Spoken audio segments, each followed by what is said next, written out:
Kita akan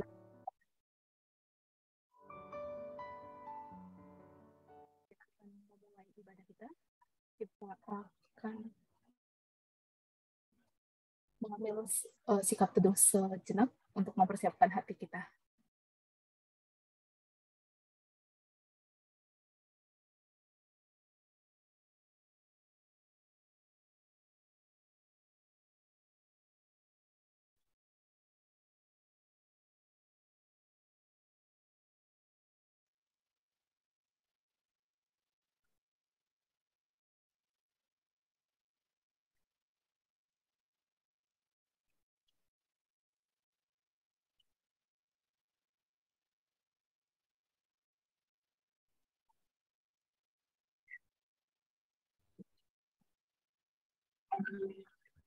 Saat teduh selesai,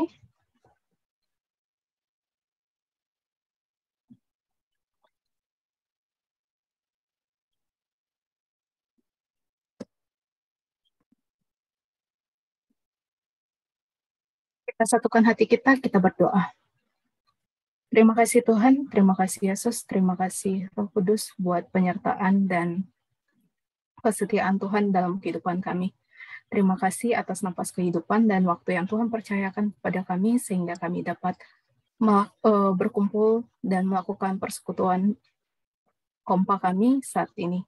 Bapak, kami akan melakukan persekutuan ini, kiranya Tuhan yang tutup bungkus, Tuhan yang menyertai kami semua, menyertai dan juga memberkati perangkat-perangkat yang akan kami pergunakan sehingga ibadah persekutuan ini dapat kami laksanakan dengan baik. Kami serahkan juga berjalannya acara ini dari awal, pertengahan, hingga akhir. Tuhanlah yang turut bekerja di dalamnya. Kami adalah manusia yang lemah penuh dengan keterbatasan, kiranya Tuhan mampukan kami. Terima dan sempurnakan doa kami ini, melalui anak Yesus Kristus kami berdoa dan mengucap syukur. Haleluya, amin.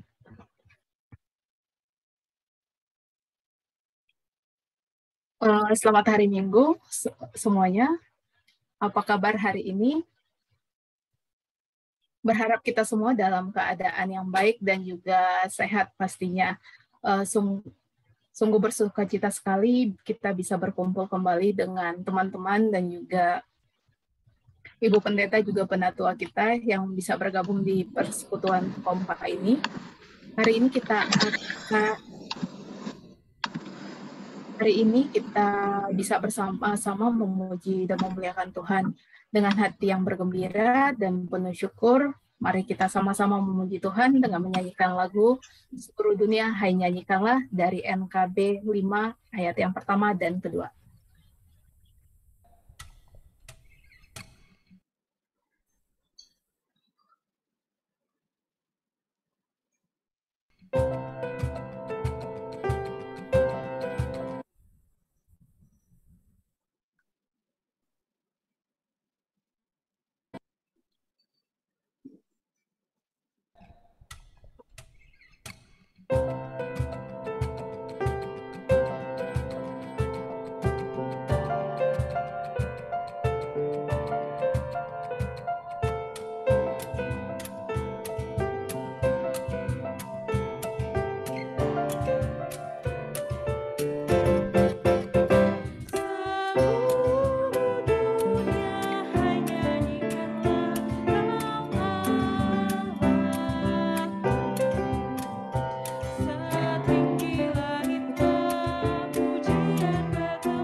Kita adalah manusia yang penuh dengan kesalahan dan dosa. Kita sering melupakan relasi kita kepada Tuhan, bahkan kita hanya fokus akan sikap keakuan kita. Kita juga sering bermegah sendiri atas apa yang Tuhan percayakan pada kita. Tidak jarang juga perbuatan kita dan sikap kita tidak sesuai dan lalai akan firman Tuhan. Sudah sepatutnya kita datang kepada Tuhan, meminta pengampunan atas kesalahan dan dosa yang kerap kita lakukan. Mari kita menyanyikan lagu Bila Kurunungkan Dosaku dari PKJ 37, ayat yang pertama dan kedua.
Mari kita bersatu dalam doa.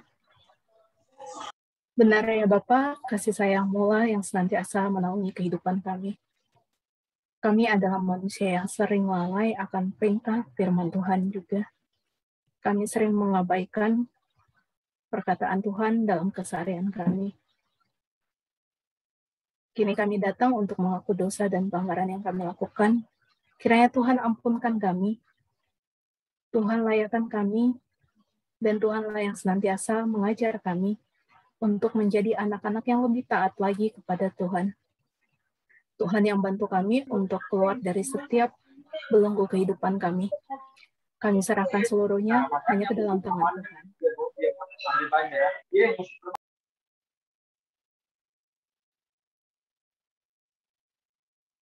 Doi atau berita anugerah yang kita akan terima untuk minggu ini diambil dari 2 Timotius 1 ayat yang ke-9 yang berbunyi demikian. Dialah yang menyelamatkan kita dan memanggil kita dengan panggilan kudus, bukan berdasarkan perbuatan kita, melainkan berdasarkan maksud dan kasih karunia-Nya sendiri, yang telah dikaruniakannya kepada kita dalam Kristus Yesus sebelum permulaan zaman.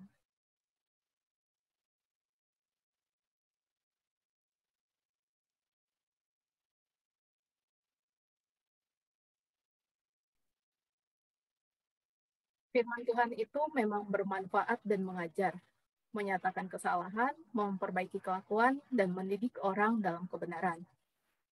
Hari ini kita akan mempelajari kebenaran firman Tuhan mengenai uang atau kekayaan.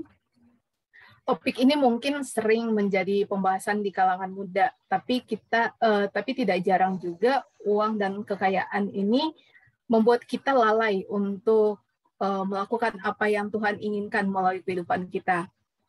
Nah, hari ini kita akan diajar kembali untuk menjadi pemuda yang memiliki pemahaman yang benar akan uang dan kekayaan sesuai dengan firman Tuhan. Firman Tuhan akan disampaikan oleh Ibu Pendeta Helen Aramada. Mari kita siapkan hati kita untuk mendengar kebenaran yang akan disampaikan melalui firman Tuhan dengan mengangkat lagu pujian Jalan Hidup Orang Benar.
Ibu Pendeta Helen, kami persilahkan. Baik, terima kasih Evelyn. Shalom semuanya. teman-teman pemuda, dan juga Bapak Ibu pendamping. Terima kasih untuk undangannya berbagi bersama-sama dengan teman-teman sore hari ini. Kita akan mendengarkan firman Tuhan, namun sebelumnya mari kita berdoa. Ya Tuhan, terima kasih karena tangan Tuhan selalu ada untuk menopang kami kembali. Saat kami terjatuh, saat kami tak tahu jalan yang kami harus tempuh, bahkan saat kami berjalan di jalan yang salah dan tersesat. Terima kasih Tuhan, Engkau selalu mengasihi kami. Engkau selalu menginginkan kami berjalan di dalam kebenaran Tuhan. Dan biarlah kami meresponi kerinduan Tuhan itu dengan sebuah kerelaan hati, dengan penuh sukacita, mau dituntun oleh Tuhan di jalan yang benar itu. Oleh karena itu kami membuka hati kami untuk firman Tuhan, supaya kami semakin dimampukan untuk mengenali kebenaran Tuhan. Kami semakin dimampukan untuk membawa hidup ini berjalan di jalan yang Tuhan tunjukkan. Berbicaralah kepada kami ya Tuhan, biarlah firman ini berguna untuk kami boleh menjalani hari-hari kami. Sehingga hari-hari kami di dunia ini tidak berlalu begitu saja dalam kefanaannya, tetapi ada kekekalan yang kami boleh hidupi di dalam Tuhan. Kami memohon berkat Tuhan atas firman yang akan kami dengarkan. Dalam nama Tuhan Yesus kami berdoa. Amin.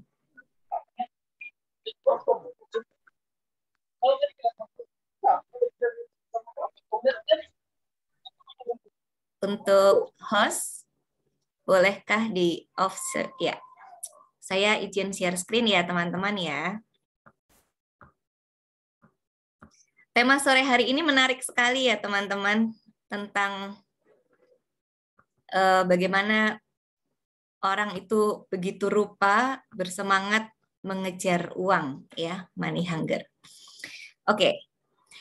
Nah, sebelum kita membahas topik ini, mari kita membuka Alkitab kita, teman-teman, dari 1 Timotius pasal 6 ayat 6 sampai ayat 19. 1 Timotius 6 ayat 6 sampai ayat 19. Saya boleh minta kesediaan Peter Satria untuk membacakan 6 sampai 10.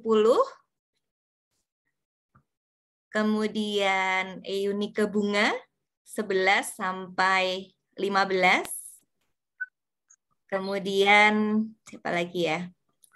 Ini yang off cam ada di sana kan ya? Oke. Andika Apriyadi, boleh tolong dibacakan 16 sampai 19 ya. Urutannya tadi Peter, Eunike, kemudian Andika. Baik, 1 Timotius 6 ayat 6 sampai 19. Silakan. Baik, suara saya terdengar ya? Terdengar. Oke, baik. 1 Timotius 6 ayat 6 sampai 19. Memang ibadah itu kalau disertai rasa cukup memberi keuntungan besar, sebab kita tidak membawa sesuatu apa ke dalam dunia, dan kita pun tidak dapat membawa apa-apa keluar. Asal ada makanan dan pakaian, cukuplah. Tetapi mereka yang ingin kaya terjatuh ke dalam pencobaan, ke dalam jerat, dan ke dalam berbagai-bagai nafsu yang hampa dan yang mencelakakan, yang menenggelamkan manusia ke dalam keruntuhan dan kebinasaan. Karena akar segala kejahatan ialah cinta uang, sebab oleh memburu uanglah beberapa orang telah menyimpang dari iman dan menyiksa dirinya dengan berbagai-bagai duka. Tetapi engkau, hai manusia Allah, jauhilah semuanya itu. Kejarlah keadilan, ibadah, kesetiaan, kasih, kesabaran, dan kelembutan. Bertandinglah dalam pertandingan iman yang benar, dan rebutlah hidup yang kekal. Untuk itulah engkau telah dipanggil, dan telah engkau ikrarkan ikrar yang benar di depan banyak saksi. Di hadapan Allah yang memberikan hidup kepada segala sesuatu, dan di hadapan Kristus Yesus yang telah mengikrarkan ikrar yang benar itu, juga di muka Pontius Pilatus, kuserukan kepadamu. Turutilah perintah ini dengan tidak bercacat dan tidak bercela, hingga pada saat Tuhan kita Yesus Kristus menyatakan dirinya, yaitu saat yang akan ditentukan oleh penguasa yang satu-satunya dan yang penuh bahagia, Raja di atas segala raja, dan Tuan di atas segala tuan. Andika?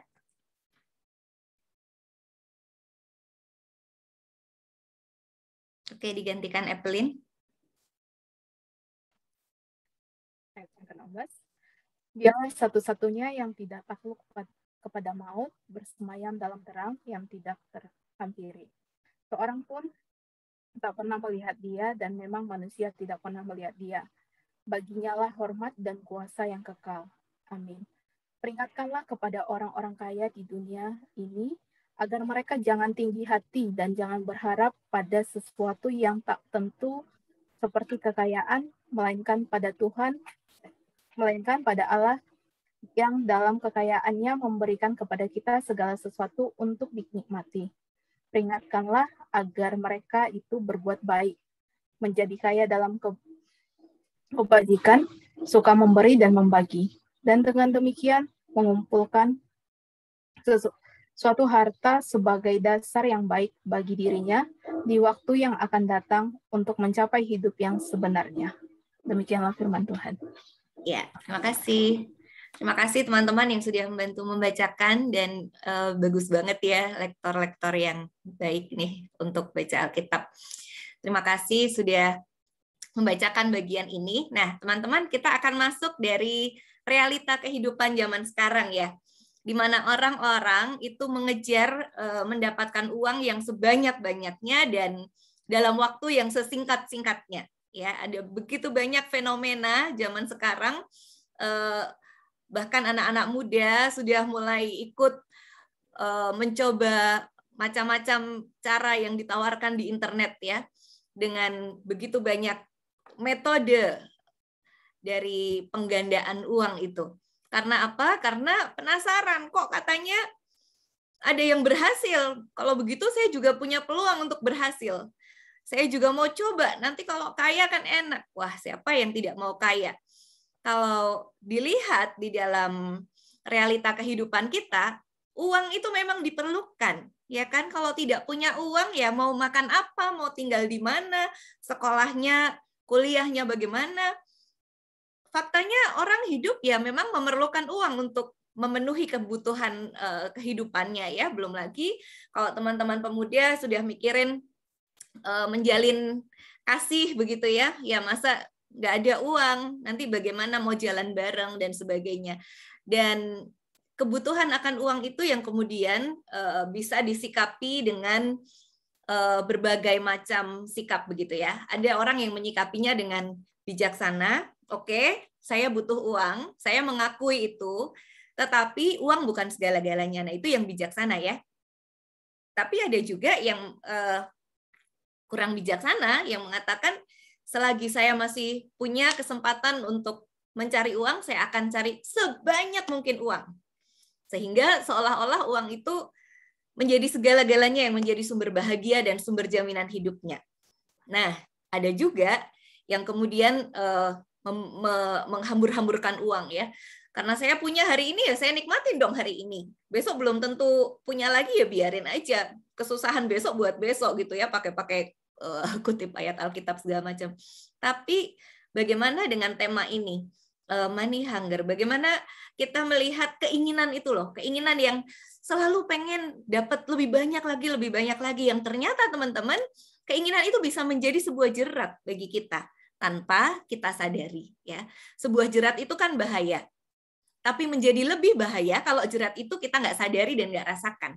Kalau orang dijerat sesuatu dan tahu bahwa dia sedang dijerat, dia akan keluar dari jerat itu berusaha sebisa mungkin sekuat tenaga.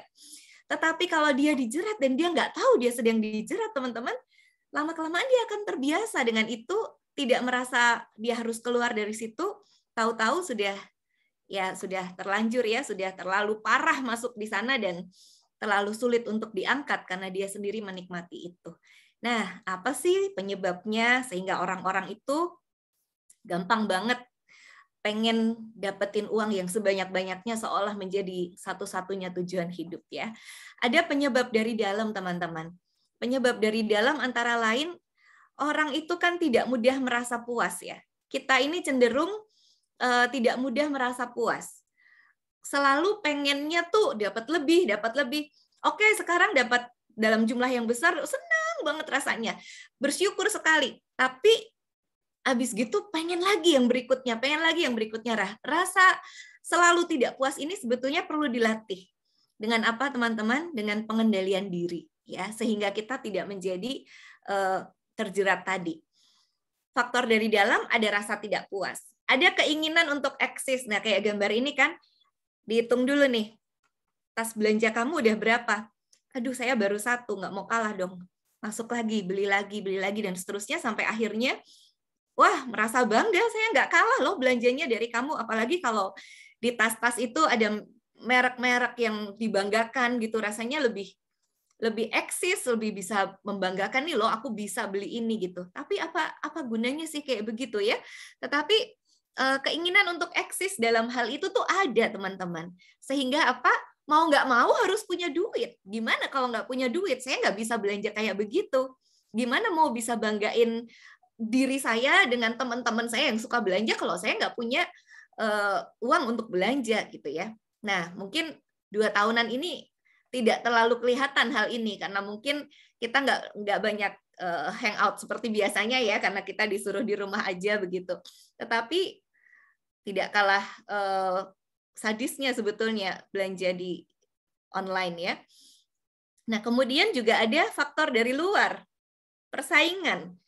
Kamu penampilannya keren banget, masa aku cuma kayak gini? Aduh, besok aku harus bisa tuh, paling nggak samain dia.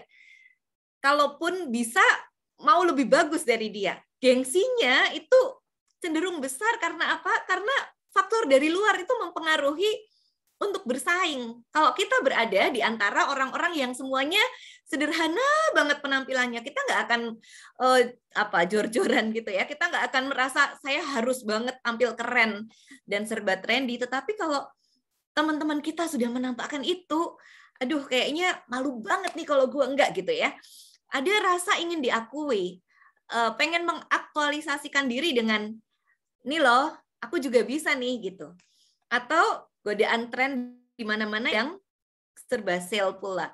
Udah tren baru sale gitu kan. Aduh, kayaknya nggak bisa nih, nggak dipencet tombol tambahkan ke keranjang gitu. Ini sudah benar-benar pengen banget untuk beli ini. Atau adanya budaya instan yang sekarang ini semakin merebak. Semuanya kalau mau pengen sesuatu, aduh rasanya udah nggak zamannya lagi menabung, menyisihkan uang. Udah kayak, aduh udah deh harus beli deh dengan segala cara, kredit deh gitu. Padahal itu jerat lagi. Lalu fenomena Crazy Rich ya, yang ada di mana-mana dan difilmkan pula. Siapa yang nonton tuh Crazy Rich Asian ya? Dengan difilmkan, dengan diekspos sana-sini, orang kan makin pengen. Kok ada yang sangat beruntung sampai bisa sekaya itu? Aku juga mau dong pakai segala kemampuan dan kesempatan untuk itu gitu. Sehingga seolah-olah itu menjadi sesuatu yang sangat menarik untuk dikejar banget ya. Atau fakta bahwa berbagai kemudahan itu ada bagi mereka yang memiliki banyak uang. Mau liburan, mau ke hotel, tinggal pilih hotel bintang berapa. Mau naik pesawat, tinggal pilih yang apa. Mau pakai pakaian, tinggal pilih yang kayak apa. Kayaknya nggak mikir lagi, mau ke kafe aja. Harga minuman udah nggak dipikir lagi sampai puluhan ribu untuk 1 cup. Karena kayaknya emang enak kalau punya duit itu bisa ngapain aja gitu. Nah ini menambah faktor dari luar yang kayak kompor nih sebenarnya bagi kita ya, tanpa kita sadari, komporin tuh enak kan punya duit, kau mesti punya sebanyak mungkin, ayo gitu. Nah faktor dari dalam dan faktor dari luar ini teman-teman yang perlu kita waspadai. Karena ternyata nanti kita akan lihat dalam firman Tuhan juga ya, akibatnya itu nggak sepele loh teman-teman. Orang yang masuk dalam jerat money hunger itu bisa hilang tujuan hidupnya. Hidupnya cuma jadi penikmat. Pokoknya aku bisa beli apa yang aku inginkan dan udah titik gitu. Kalau nggak bisa beli sedihnya setengah mati, kalau bisa beli senengnya 1-2 hari. Besoknya mikir lagi, ini kreditan tambah banyak. Ini gambaran online shopping tuh ya yang saya tadi bilang lebih mengerikan juga karena nggak kelihatan satu-satu paket datang ke rumah. Tapi ternyata tiba-tiba uang di tabungan habis, debit udah nggak ada lagi yang bisa didebit dari ATM kita. Karena itu pengen menikmati semuanya. Ya. Atau orang bisa kemudian menjadi hamba uang, bukan menjadi orang merdeka. Jadi hamba, ya. Kita tuh pegang uang, pegang kartu kredit, pegang kartu debit, pegang handphone yang bisa belanja kapan aja. Tapi sebetulnya tuh kita yang jadi hambanya. Bisa kayak gitu teman-teman kalau kita masuk dalam jeratan money hunger. Karena kita akan mencoba untuk menghambakan diri kita, terus si uang itu yang menjadi tuannya. Atau menjadi sulit bersyukur hidupnya. Hidup dalam pembandingan terus. Sudah punya A, mau A+. Udah ada A+, mau A+++ gitu ya. Selalu ada pembandingnya. Dan ketika menjadi sulit untuk bersyukur, hidup ini jadi terasa lebih berat. Padahal teman-teman, ada orang lain lihat hidup kita tuh enak banget. Kita tuh jadi susah untuk memaknai hidup ini baik, bukan karena hidup ini benar-benar nggak baik, tapi karena kita selalu membandingkan dengan yang menurut kita lebih baik. Padahal belum tentu orang yang kita lihat lebih baik itu hidupnya lebih nyaman dan lebih sukacita ya. Ada begitu banyak orang lebih kaya, lebih punya begitu banyak harta, kemewahan, tapi hidupnya loneliness-nya parah banget gitu ya. Ada banyak hal yang kita mungkin nggak tahu, yang nggak kelihatan dalam penampilan. Atau orang jadi selalu ingin lebih, lalu bisa menjadi punya jiwa serakah dan bisa jadi kehilangan kepekaan terhadap sekitar. Sementara orang lain di masa pandemi ini begitu sulit mendapatkan makanan, kita hilang kepekaan, kita terus belanja. Karena apa? Pengennya jadi penikmat aja. Berbagi itu jauh deh dari kita. Nggak kepikir gitu, ngapain juga saya berbagi, orang saya tuh kerjanya dengan memeras keringat sendiri loh. Berhak dong saya untuk menikmati dengan cara kayak gini gitu ya. Banyak banget deh alasan kita kalau untuk itu. Nah, lebih parahnya teman-teman, ternyata apa? Semua yang ditawarkan dunia tadi itu untuk menikmati harta, itu ternyata tidak memberikan sukacita yang sejati. Bayangin, kita udah begitu rupa ngejar semuanya. Tapi ternyata, ini foto ini menggambarkan shop until you drop gitu ya. Benar-benar belanja yang begitu banyak dan uang yang begitu banyak pun itu nggak kasih kita sukacita yang sejati. Ada banyak orang kaya memasukkan menggunakan uangnya ya untuk membeli ekstasi ya, obat-obatan terlarang, narkotika. Karena apa? Karena nggak bahagia, nggak merasa benar-benar punya teman, nggak merasa benar-benar dicintai keluarganya, nggak merasa bisa dapat makna hidup tuh apa. Akhirnya uang yang begitu banyak dipakai buat apa teman-teman? Bayar sana-sini untuk keluar dari penjara dan sebagainya. Itu mengerikan sekali ya. Ternyata uang yang begitu banyak itu tidak menjadi jaminan dari sebuah sukacita. Dan kita perlu taruh itu di pikiran kita gitu ya. Sehingga ketika kita bekerja, bukannya kita nggak usah bekerja, ya tetaplah bekerja. Tuhan kasih kita kemampuan untuk bekerja, kasih kesempatan, kasih talenta untuk bekerja. Tapi niat kita dan motivasi utama kita itu bukan untuk menguasai sebanyak-banyaknya, tapi untuk melakukan sebuah karya yang bermakna. Nanti kita akan lihat hal itu. Nah, bukankah dalam firman Tuhan di Matius 6 ayat 21, ini satu ayat yang saya tambahkan dari bacaan kita, dikatakan begini, karena di mana hartamu berada, di situ juga hatimu berada.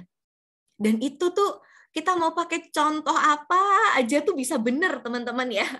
Ini nih satu firman Tuhan yang benar-benar ya dan amin gitu loh, seperti semua yang dikatakan Yesus yang lain ya, ini tuh juga benar gitu. Yang Tuhan mau katakan tentang harta tuh, kalau kamu merasa ada satu hal yang begitu kamu hargai dan kamu sayangi dan itu menjadi treasure buat kamu ya, kamu menjadi harta buatmu, maka hatimu juga pasti akan di situ.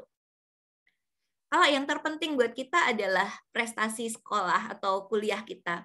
Kita nggak akan pikirin tren baju kita ke kampus kayak apa, naik apa ke kampus, backpack kita udah kayak apa. Kita nggak akan pikirin itu, tapi kita bisa mati-matian sampai nggak tidur mungkin untuk terus belajar supaya dapat nilai yang bagus. Karena nilai yang bagus itu harta buat orang itu, gitu ya.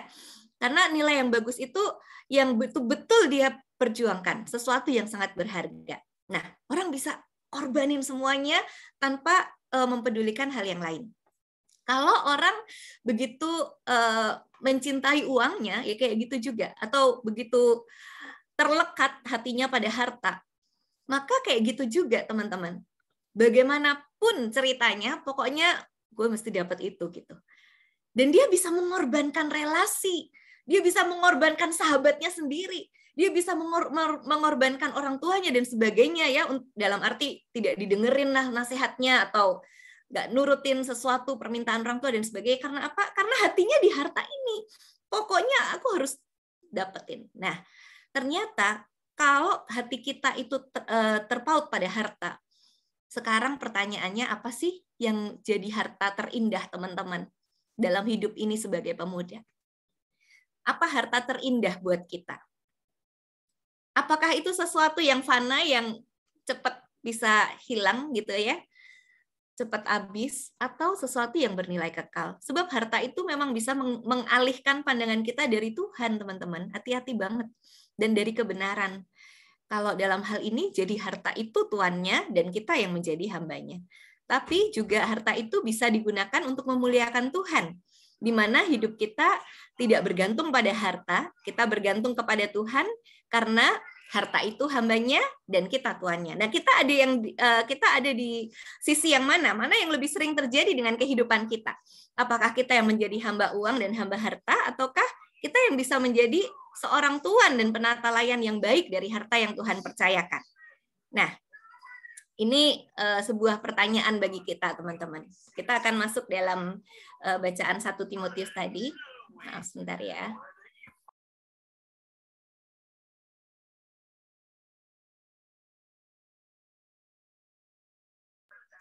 Oke, maaf, barusan anak saya bertanya sesuatu.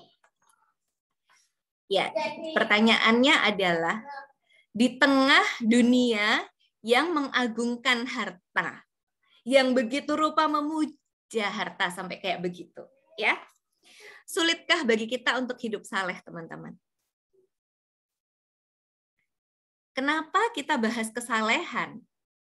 Mungkin teman-teman tadi nggak terlalu nggak terlalu melihat kata saleh begitu ya dalam bacaan kita ya. Tapi ternyata teman-teman, firman Tuhan tadi dalam ayat yang ke-6 yang kita baca, kata ibadah itu kata aslinya itu adalah kesalehan. Dalam beberapa terjemahan bahasa Inggris, godliness gitu ya, kesalehan. Jadi tadi yang dibacakan Peter ya, tadi yang ayat 6 ya. Memang ibadah itu kalau disertai rasa cukup memberi keuntungan besar. Jadi kita bisa baca memang kesalehan itu kalau disertai rasa cukup akan mendatangkan sebuah keuntungan besar. Jadi kalau balik ke pertanyaan saya ini, di tengah dunia yang mengagungkan harta, sulitkah hidup saleh? Kayaknya sulit deh, karena ada banyak godaan, ada banyak alasan untuk tidak bersyukur. Kayaknya susah banget hidup saleh. Bahkan dalam me time kita pun siapa yang tahu kita melakukan sesuatu yang benar atau tidak gitu ya. Dalam kesendirian kita, dalam asiknya kita dengan gadget kita dan sebagainya, kayaknya hidup saleh kok susah banget ya gitu. Tapi ternyata teman-teman ada kuncinya. Dari 1 Timotius 6 tadi. Kuncinya apa? Sertai dengan rasa cukup. Kalau kesalehan itu tidak disertai dengan rasa cukup, akan jadi apa teman-teman? Siksaan, rasa beban banget. Aduh, saya nggak boleh begini. Aduh, saya harus begini. Aduh, saya nggak boleh itu. Kita jadi tidak mensyukuri apa yang ada, tetapi kita membandingkan apa yang aku nggak boleh lakukan dan apa yang aku nggak boleh belum terima gitu. Artinya kita jadi tidak mensyukuri apa yang Tuhan sudah berikan kepada kita. Tapi kalau disertai dengan rasa cukup, itu memberi keuntungan besar. Apa sih keuntungannya? Keuntungannya adalah ketika kita bisa melihat Tuhan berkarya, memelihara kita dengan banyak cara. Ketika kita bisa bersyukur bahwa lewat yang terbatas menurut ukuran dunia itu pun Tuhan cukupkan kita. Ketika kita bisa menikmati hidup ini dengan sebuah rasa syukur yang melegakan. Keuntungannya besar ternyata ya. Sayangnya manusia lebih cepat merasa cukup, justru sebaliknya dalam hal memberi. Kalau saya beri kamu, saya kasih 100.000 itu sudah cukup.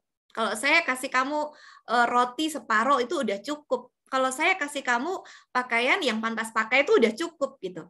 Karena selalu yang kita bayangkan adalah saya harus menerima banyak.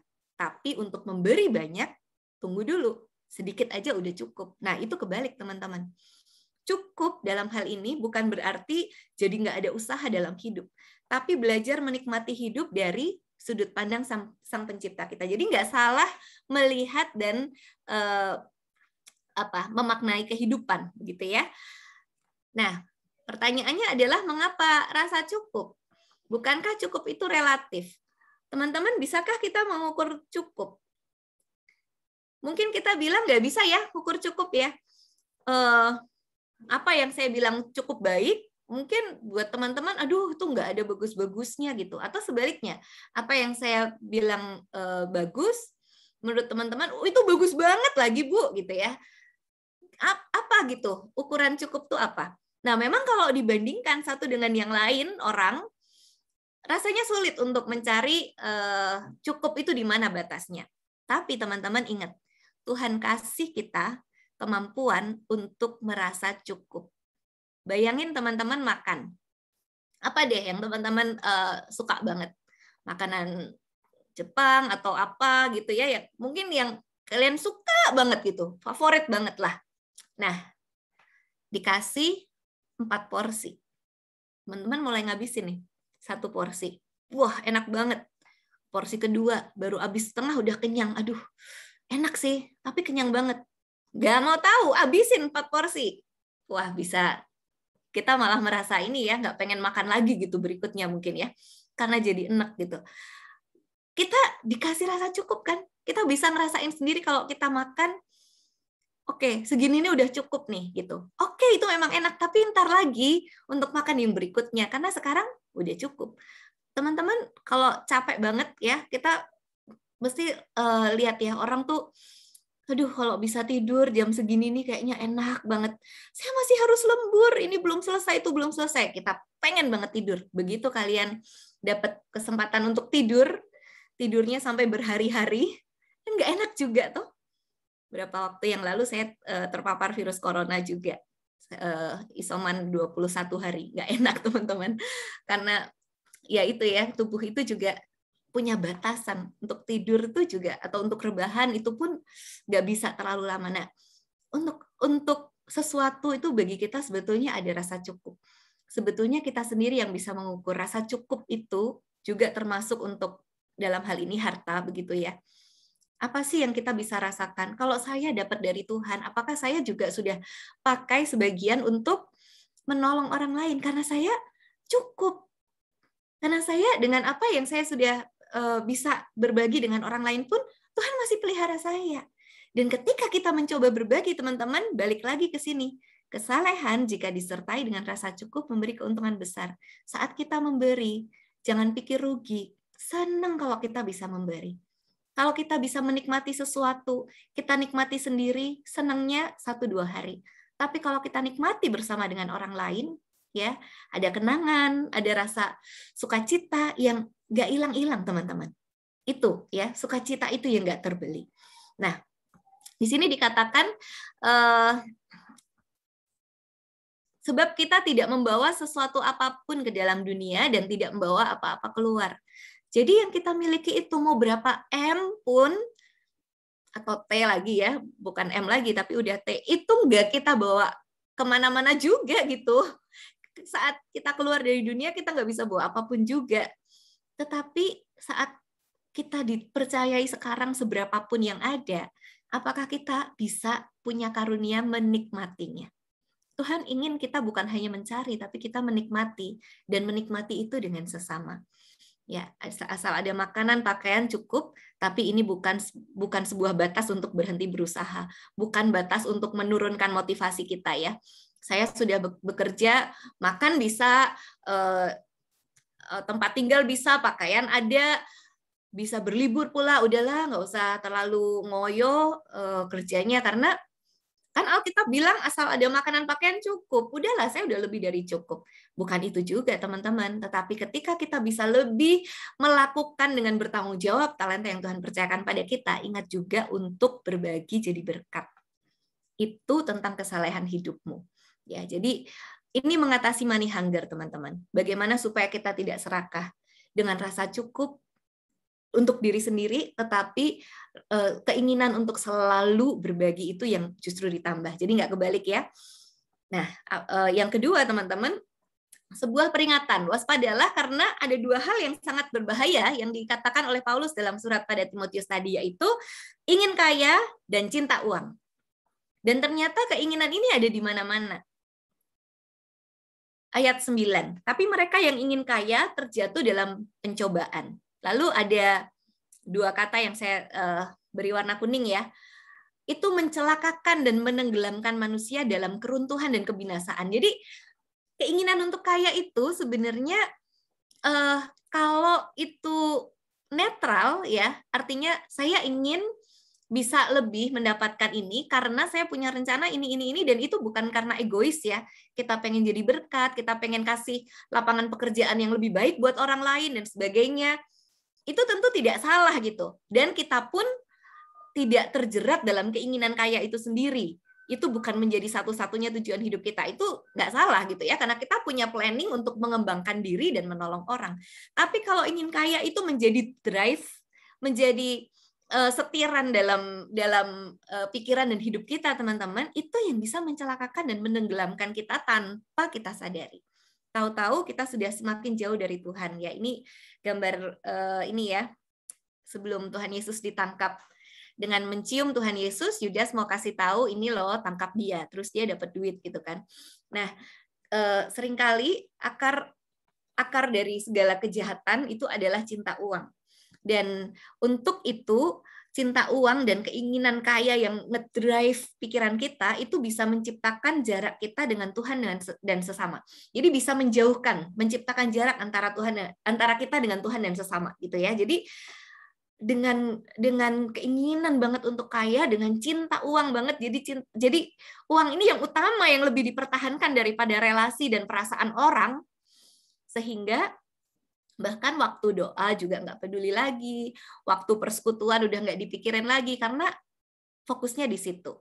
Ya, hati-hati, karena itu kenapa bisa mencelakakan dan menenggelamkan hidup kita, teman-teman? Karena itu bisa sangat menjauhkan kita dari Tuhan, dan padahal makna hidup kita ada di dalam Tuhan. Kita semakin nggak peduli sama rencana Tuhan buat hidup kita. Ya. Kemudian yang ketiga adalah mari miliki pemahaman yang benar tentang identitasmu sebagai manusia Allah. Jadi ini menarik ya. Rasul Paulus kasih tahu sama Timotius, yang nggak boleh dilakukan itu apa? Cinta uang, lalu keinginan kaya yang menjadi sebuah goal dalam pelayanan ya, kalau bagi Timotius khususnya ya. Kalau kamu melayani ya jangan cinta uang gitu ya. Nah, kalau itu yang tidak boleh, sekarang yang harus dilakukan apa? Yang harus dilakukan sebelum semua itu harus dijauhi ya adalah kamu itu mesti tahu dirimu adalah manusia Allah.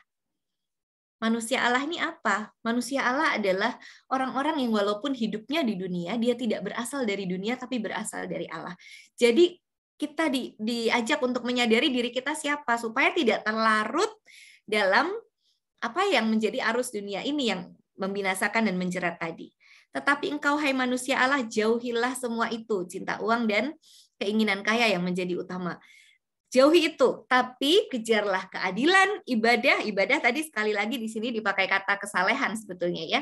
Kesetiaan, kasih, kesabaran, dan kelembutan. Jadi yang mau disingkirin itu adalah sebetulnya sesuatu yang tidak kekal dan bisa merusak hidup kita. Yang mau dipakai untuk menggantikan apa yang tadinya menjadi tempat keserakahan dan sebagainya terhadap uang itu adalah segala hal yang baik yang bernilai kekal. Gak usah didrive oleh harta. Jangan sampai hidup kita didrive oleh harta, tetapi arahkanlah pada keadilan. lebih pekalah kalau ada isu-isu keadilan yang terjadi di sekeliling kita, lalu kita rindu melakukan sesuatu daripada lebih peka dengan rasa kehilangan karena kita menolong orang, gitu ya. Lebih pekalah dengan kesetiaan dan kasih yang teruji daripada kita terus mencari di mana peluang untuk bisa dapat uang lebih. Sebetulnya teman-teman, kalau orang mengejar ini, keadilan, ibadah, kesetiaan, kasih, kesabaran, dan kelembutan, mereka akan belajar untuk melihat Tuhan itu bisa pakai banyak cara untuk mencukupkan. Kalau kita hanya melihat uang terus, itu cuma ke satu tempat itu. Tujuan kita dengan cara kita, dengan strategi kita, dan kita mati-matian untuk itu. Tapi kalau kita coba singkirkan ini, ya, coba ganti dengan sebuah kerinduan untuk menyembah Allah dalam hidupmu sehari-hari, dalam pekerjaan, dalam pelayanan kita, persembahkan yang terbaik. Nanti kan kita akan tumbuh kepekaannya untuk melihat, ya ampun, ternyata pintu yang Tuhan bukakan itu bisa dari segala arah. Ternyata sangat luar biasa dan hidup kita menjadi lebih ringan untuk dijalani. Karena itu ya, tidak terbeban dengan harta. Kemudian Paulus mengatakan, bertandinglah dalam pertandingan iman yang benar. Kalau kamu bertanding di dunia ini, kamu mau menjadi lebih kaya dari si A, kamu nanti sampai di titik itu kamu akan jadi pengen lebih kaya dari si B. Kamu sampai di titik sama kayanya sama si B, kamu akan jadi pengen lebih kaya dari si C, D, E, sampai seterusnya. Karena itu bukan pertandingan yang kekal. Kamu akan terus merasa, oke, aku berhasil di sini, tapi belum berhasil lagi. Oke, berhasil di sini, gagal lagi. Karena kita merasa selalu terpacu dengan pembanding orang lain, padahal bukan itu tujuan Tuhan atas hidup kita. Pertandingan yang kekal apa? Kalau hidup kita betul-betul bisa kita serahkan untuk kemuliaan Tuhan, ya. Untuk itulah engkau telah dipanggil dan engkau telah ikrarkan ikrar yang benar di depan banyak saksi. Dan ingatlah ikrarmu di hadapan Allah. Nah, dalam 1 Petrus 4 ayat 10, teman-teman, saya mau bacakan itu sebentar ya. 1 Petrus 4 ayat 10 dibilang begini. Layanilah seorang akan yang lain sesuai dengan karunia yang telah diperoleh tiap-tiap orang sebagai pengurus yang baik dari kasih karunia Allah. Nah, kata pengurus yang baik itu dalam terjemahan-terjemahan yang lain dikatakan penata layan yang baik. Ya, penata layan itu apa? Orang yang hanya memikirkan apa yang ada itu dipakai untuk kepentingan orang lain, kepentingan pelayanan, sehingga semuanya bisa sejahtera. Nah, kita tuh ternyata penata layan Allah. Kalau kita punya uang 100.000 atau 10 juta, itu sama peran kita sebagai penata layan Allah. Kalau kita punya, punya keinginan untuk membantu orang, ya, atau kita digerakkan untuk menjadi berkat, untuk memberikan sesuatu, itu pun menjadi sebuah kerinduan seorang penata layan Tuhan. Jadi bukan masalah berapa banyak nol yang ada di dompet kita, gitu ya. Mau 4 0, 5 0, dan berapa banyak nolnya, itu tetap punya Tuhan loh. Maka pahami identitas kita sebagai manusia Allah, karena apa yang Tuhan percayakan kepada kita itu bukan milik kita. Pakai itu untuk menata layan pekerjaan Tuhan. Jauhi keinginan untuk menjadi kaya, tapi kejarlah kasih untuk berbagi. Jauhi cinta uang, tapi kejarlah keadilan, kesalehan, kesetiaan, kesabaran, dan kelembutan. Dan inilah teman-teman yang disebut nilai-nilai kerajaan Allah dalam kehidupan kita sehari-hari. Sesuatu yang membuat hidup ini di dunia ini kan fana ya, tapi hidup kita jadi punya nilai kekekalan. Karena apa? Karena dihidupi dengan nilai-nilai kerajaan Allah. Dan yang keempat, yang terakhir adalah sebuah pengutusan bagi kita untuk menjadi agen perubahan di tengah dunia yang mengagungkan cinta uang. Ayat 17, peringatkan orang-orang kaya. Nah, coba berhenti di situ dulu ya. Peringatkan orang-orang kaya. Bukan peringatkan supaya mereka tidak kaya, ya. Bukan peringatkan supaya kamu jangan jadi orang kaya lagi. Pedulikan semua orang dan kamu tuh nggak boleh jadi kaya. Ternyata masalah utamanya bukan nggak boleh jadi kaya gitu. Tapi kalau kamu kaya, jangan tinggi hati dan jangan menaruh hatimu pada kekayaan itu terus berharap kekayaan ini yang bisa menjadi sumber keselamatan dan sukacitamu. Tapi pergunakan kekayaan ini untuk menata layani, untuk menjadi berkat. Dan ini ya teman-teman, kalau kita ingat perempuan-perempuan yang ada dalam kelompok murid Tuhan Yesus, mereka itu sebagian berasal dari perempuan-perempuan yang secara harta tuh memang mereka kaya dan mereka melayani dengan kekayaan mereka, menyediakan apa yang dibutuhkan dalam kehidupan sehari-hari pelayanan Yesus dan murid-muridnya itu. Jadi bukannya nggak boleh kaya sebetulnya, tapi jangan hati kita di situ terus kita merasa nggak perlu orang lain. Oh, saya sudah punya duit, apa-apa saya bisa beli dan saya bisa mengandalkan kekayaan saya. Nah, itu yang menjadi jerat. Kemudian peringatkan mereka untuk berbuat baik, supaya mereka itu bukan hanya kaya dalam harta, tapi juga kaya dalam kebajikan. Suka memberi dan suka berbagi. Ajarkan mereka untuk mengumpulkan suatu harta untuk mencapai hidup yang sebenarnya, yaitu hidup yang kekal. Jadi teman-teman, kita diingatkan untuk waspada dengan sikap-sikap yang atau sifat-sifat yang bisa mengarahkan kita pada money hunger, yang kemudian dari dalam itu akan menggerogoti semua konsentrasi dan fokus hidup kita. Mengalihkan kita dari tujuan-tujuan Tuhan dan memfokuskan kita hanya pada uang. Hindari itu. Jadilah orang-orang yang menyadari identitas kita sebagai manusia Allah. Karena kita dihadirkan di dunia ini dengan berapapun yang Tuhan percayakan di tangan kita untuk menjadi saksi Tuhan. Kalau engkau menjadi seorang pekerja, seorang karyawan, seorang guru, seorang pengusaha, seorang mahasiswa, muliakan Tuhan dengan setiap karyamu. Itu yang akan membuat kita dimampukan untuk menjadi agen perubahan. Kalau apa yang kita tampilkan itu adalah sebuah kesaksian pesan-pesan dunia, teman-teman, ya.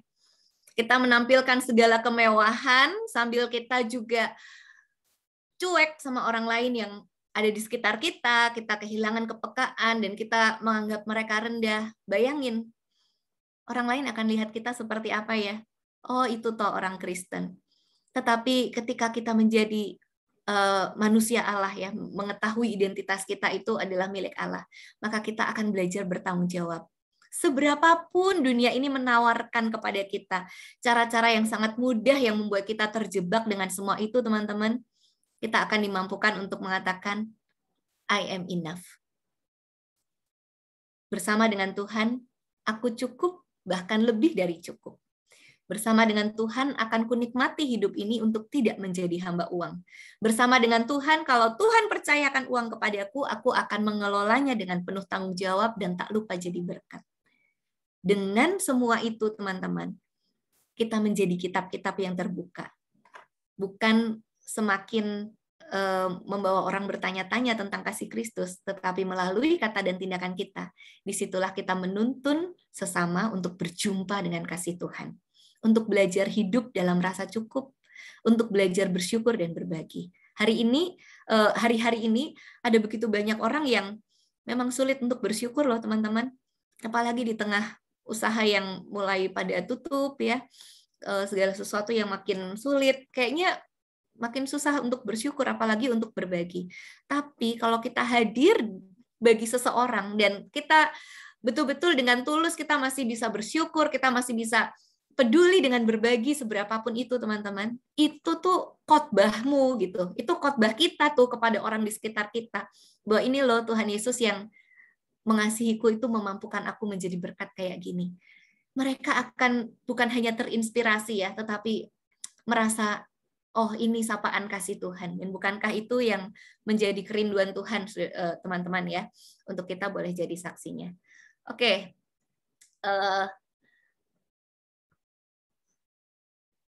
Oke, terima kasih pemberitahuan untuk waktunya. Ya, sekian teman-teman untuk pemberitaan firman Tuhan ini.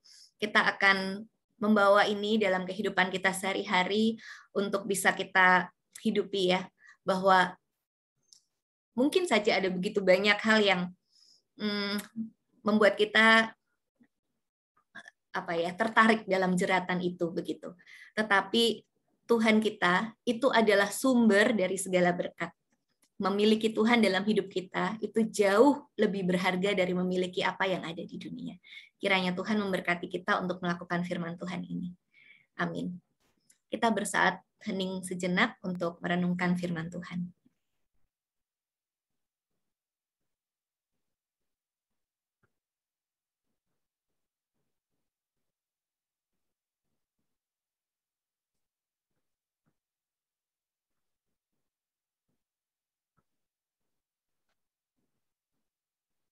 Terima kasih untuk pemberitaan firman-Nya. Sungguh kita diberkati dan kita diingatkan kembali melalui firman Tuhan yang sudah kita dengarkan.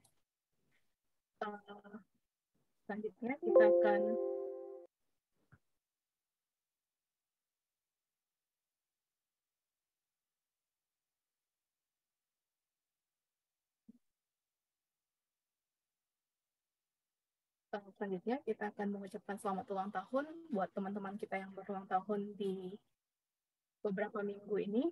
Ada Daniel, Andre, Ruli, Muti, Rio, Givan, Aldo, Koko, Thea, dan Stephen. Kiranya firman Tuhan ini dapat memberkati teman-teman senantiasa. Firman Tuhan diambil dari 1 Timotius 4 ayat yang ke-12. Jangan seorang pun menganggap engkau rendah karena engkau muda. Jadilah teladan bagi orang-orang percaya dalam perkataanmu, dalam tingkah lakumu, dalam kasihmu, dalam kesetiaanmu, dan dalam kesucianmu. Mari kita bersama-sama menyanyikan lagu Selamat Ulang Tahun.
Kita akan mengumpulkan persembahan kita.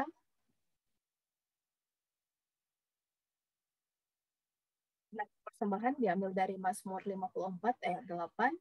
Dengan rela hati aku akan mempersembahkan korban kepadamu. Bersyukur sebab namamu baik ya Tuhan.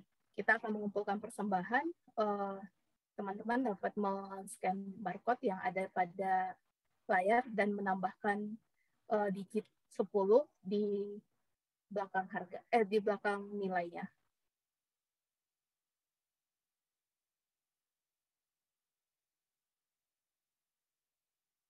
Kita akan mengumpulkan persembahan kita mengangkat lagu Bawa Persembahanmu dari PKJ 146 ayat 1 dan 3.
Untuk doa persembahan dan doa syafaat kami persilahkan kepada Ibu. Ya, baik. Mari teman-teman kita tundukkan hati dan kita datang kepada Tuhan untuk menaikkan doa syafaat sekaligus doa persembahan kita. Mari kita berdoa. Kami bersyukur untuk saat ini Tuhan, di tengah persekutuan ini Tuhan memberikan kepada kami kesempatan untuk boleh memberikan persembahan. Tuhan yang akan berkati supaya persembahan yang terkumpul dikelola dengan baik oleh anak-anak-Mu untuk pelayanan di tengah gerejamu ini di GKI Depok. Tuhan sertai juga untuk pengurus Komisi Pemuda GKI Depok, sehingga mereka pun boleh menata segala sesuatu untuk pelayanan dan persekutuan ke depan dengan hikmat Tuhan, sehingga persekutuan ini boleh semakin berkembang, makin menjadi berkat bagi setiap anggota dan simpatisan pemuda GKI Depok, dan seluruh pengurus pun melayani dengan hati yang penuh syukur dan sukacita. Kami juga saat ini menaikkan pokok doa syafaat kami, ya Tuhan, untuk pandemi yang masih belum berakhir. Kami bersyukur untuk angka COVID-19 yang dari hari ke hari belakangan ini sudah terus menurun. Kiranya Tuhan yang akan terus berkati setiap bagian dari pemerintah negeri ini untuk menangani dengan baik pandemi ini, sehingga kondisi yang ada di setiap kota, di seluruh penjuru bangsa ini, semua semakin membaik. Tuhan yang akan berkati juga secara khusus untuk Kota Depok, kiranya Tuhan berikan keamanan, berikan kondisi yang baik, biarlah gereja-gereja Tuhan juga terus bertumbuh untuk membawa kesaksian kebenaran dan kasih di tengah-tengah Kota Depok. Tuhan berkati juga seluruh pemerintahan bangsa ini, Tuhan, sehingga mereka semua sebagai aparat pemerintah yang mengambil keputusan-keputusan untuk banyak orang, mereka selalu dipimpin Tuhan dengan hikmat, sehingga setiap hal yang diputuskan itu sungguh boleh membawa kebaikan bagi negeri ini. Berkati juga untuk pergumulan-pergumulan yang ada, yang saat ini sedang dihadapi oleh anak-anak-Mu di Komisi Pemuda GKI Depok ini. Bagi mereka yang sedang bergumul untuk pendamping hidup, kiranya Tuhan berkati.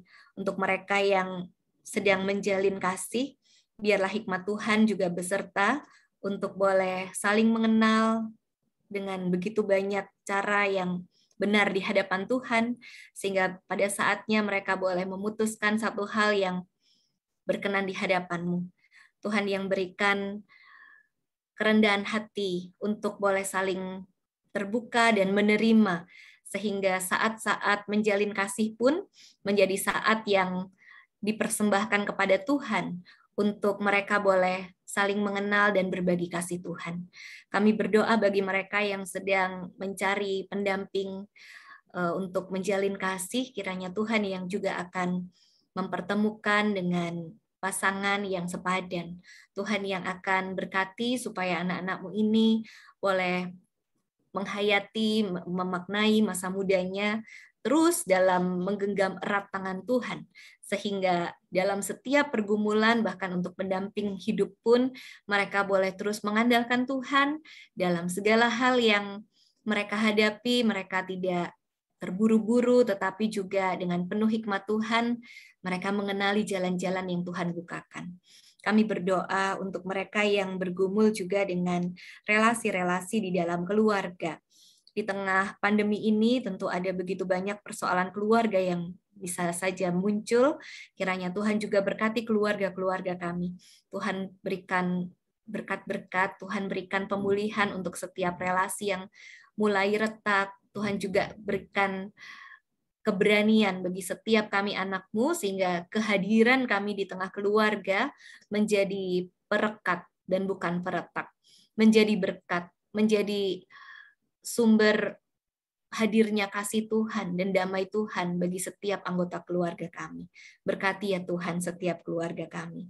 Berkati juga untuk persiapan pernikahan anggota Komisi Pemuda, biarlah teman-teman kami yang sedang mempersiapkan hari pernikahan mereka bukan hanya tertuju pada acara di hari pernikahan itu, tetapi juga kesungguhan dan kesiapan hati untuk menerima peran dan tanggung jawab yang baru yang Tuhan akan anugerahkan sebagai seorang suami, sebagai seorang istri. Dan biarlah Tuhan berkati segala persiapan mereka, Tuhan yang terus hadir dalam masa-masa ini, sehingga mereka terus mengandalkan Tuhan di tengah segala persiapan pernikahan. Berkati juga kedua keluarga yang mendukung pernikahan teman-teman kami ini, sehingga keluarga yang menjadi semakin besar karena pernikahan anak-anak mereka juga menjadi keluarga yang hidup di dalam kasih Tuhan. Kami berdoa juga untuk mereka yang sedang bergumul dengan tugas-tugas kuliahnya, dengan tugas-tugas harian dan juga skripsi, juga untuk mereka yang sedang mencari pekerjaan dalam persiapan CPNS dan juga mendaftar di tempat-tempat kerja yang baru. Tuhan berkati, Tuhan bukakan jalan. Biarlah dengan hikmat Tuhan kami boleh menggunakan kemampuan-kemampuan kami, sehingga Tuhan yang memberkati dan menyempurnakan. Tuhan yang akan menolong sehingga anak-anakmu yang bergumul dalam tugas-tugas kuliahnya bisa menyelesaikan dengan baik. Begitu juga mereka yang bergumul untuk memiliki pekerjaan yang baru, Tuhan tunjukkan tempat yang tepat bagi mereka. Kami berdoa juga untuk saudara-saudara kami yang berulang tahun, bersyukur untuk Daniel, Andre, Ruli, Mutu, Rio, Given, Aldo, Koko, Thea, dan Stephen. Terima kasih Tuhan untuk pertambahan usia mereka, di mana Tuhan juga telah menambah pengalaman-pengalaman iman mereka. Tuhan jadikan anak-anak-Mu ini semakin kuat di dalam iman, sehingga makin banyak pengalaman hidup bersama dengan Tuhan, makin menguatkan mereka untuk terus melangkah bersama dengan Engkau. Tuhan yang akan sertai sehingga mereka bisa peka terhadap kehendak Tuhan dalam hidup mereka, sehingga mereka boleh memadankan, menyelaraskan rencana-rencana mereka dengan rencana-rencana Tuhan yang terindah bagi masa depan mereka yang penuh harapan. Kami menyatu dalam sukacita saudara-saudara kami yang berulang tahun ini, Tuhan, berkatilah mereka. Dan kami berdoa untuk setiap orang yang telah mengambil bagian di dalam pelayanan, dalam ibadah ini, dan juga kami semua yang hadir, kiranya Tuhan yang akan menolong kami untuk tetap setia di dalam kasih, di dalam persekutuan, di dalam pelayanan, supaya kami boleh tertuju kepada Kristus. Sekalipun dunia ini menarik kami untuk hidup di dalam kecintaan akan uang dan harta, biarlah kami tak tergoncangkan, kami menancap teguh, semakin kokoh dan erat di dalam kasih Kristus. Jadikan kami saksi dimanapun kami berada. Terima kasih Tuhan Yesus, terima kasih. Kami serahkan permohonan kami di dalam nama dan kuasa Tuhan Yesus Kristus. Amin.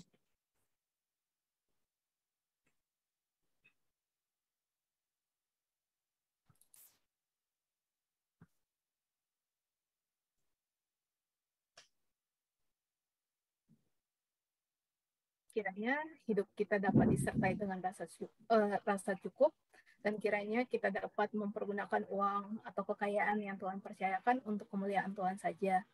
Kiranya firman Tuhan selalu kita jadikan pegangan teguh dalam kehidupan kita, agar kita tidak terjatuh dalam pencobaan dan nafsu dunia yang dapat menjerat kita ke dalam liang dosa. Kiranya kita juga dapat menjadi pemuda yang dapat berbuat baik, menjadi kaya dalam kebajikan, suka memberi dan membagi. Kita juga dapat menggunakan hidup kita menjadi penata layan yang baik atas harta yang Tuhan percayakan. Kita akan mengakhiri ibadah kita. Kita angkat lagu dari NKB 210, Ku Utus Kau.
Saudara-saudara, biarlah hidup kita terus memancarkan kasih Tuhan dengan melakukan apa yang berkenan di hadapan Tuhan melalui apapun yang Tuhan percayakan kepada kita.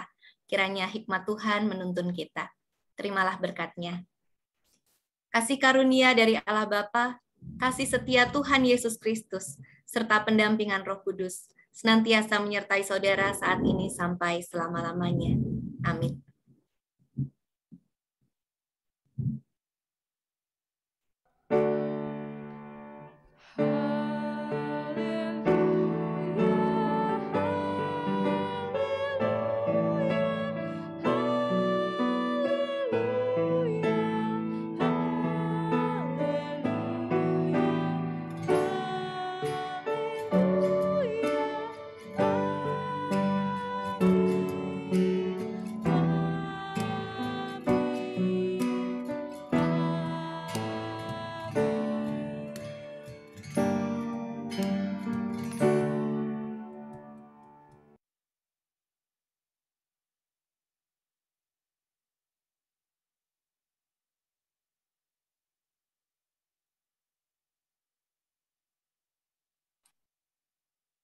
Selamat hari Minggu buat kita semua. Terima kasih atas waktunya. Persekutuan kita telah selesai. Akan dilanjutkan oleh pengurus kepada Neta. Dipersilahkan.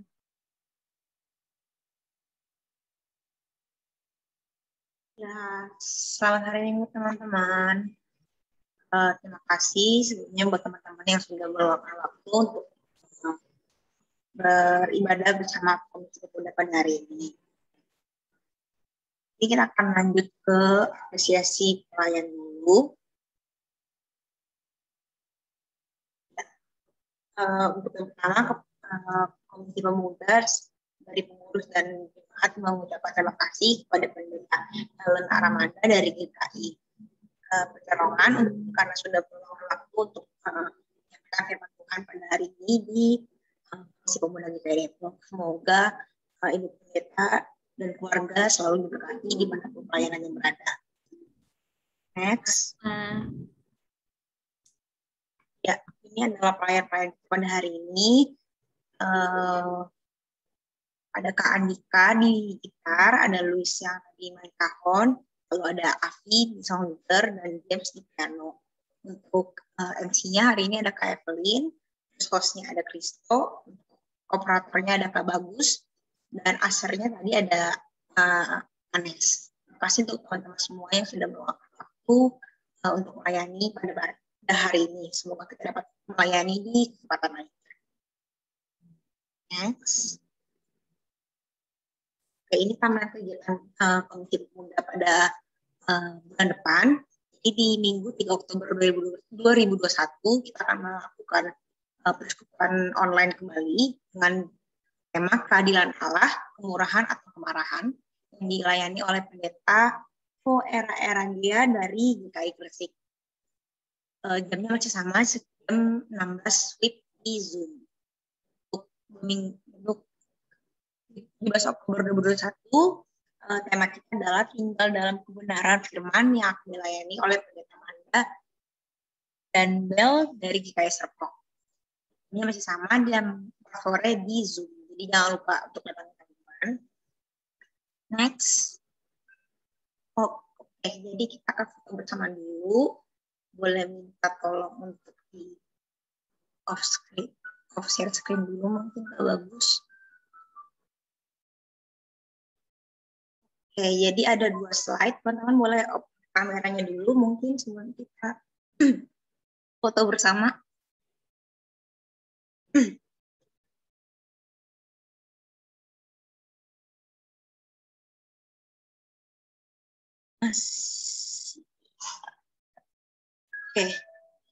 Oke, Ergi,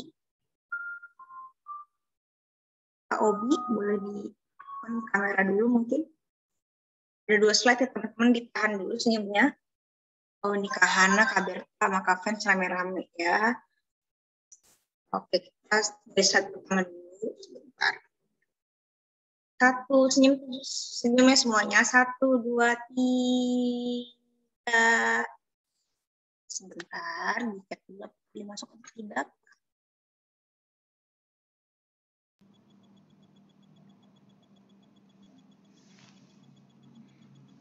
Oke, next slide teman-teman.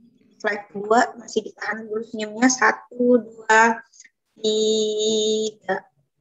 Oke, sudah. Terima kasih teman-teman. Nanti kita bakal lanjut ke kompak. Mungkin pengurus yang lain yang akan memimpin